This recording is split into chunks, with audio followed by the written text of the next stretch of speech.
Hi and welcome to OnceHub videos. I'm Deepak from the OnceHub team.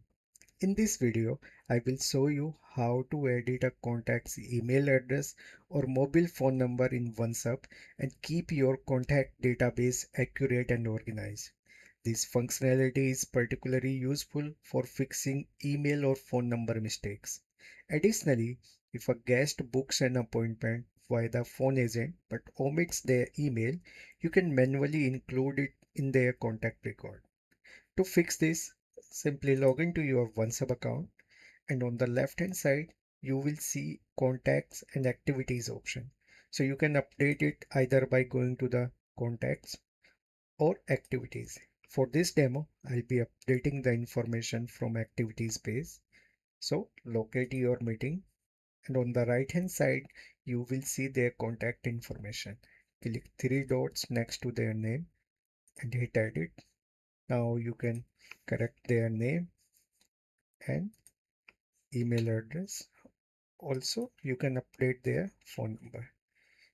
You can also mark the status whether they are qualified or disqualified. Once everything looks good, hit save and also hit update contact. As soon as you update the contact, you will see the correct information and meeting details have been updated for them. When update a contact's email or phone number in OneSub, the changes automatically apply across meetings, notifications, workflows, CRM integration, and calendar events. If the new email matches an existing contact, OneSub merges them into one record while keeping the full activity history so you don't end up with duplicates.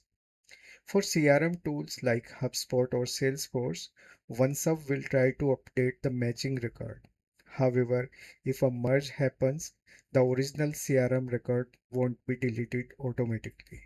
All future reminders and supported Google or Microsoft calendar events are also updated, so your guests always get the correct information.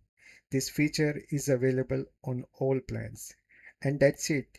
With just a few clicks, you can correct contact information, prevent duplicate records, and keep your contact database accurate in OneSub. Thanks for watching, and I'll see you in the next one.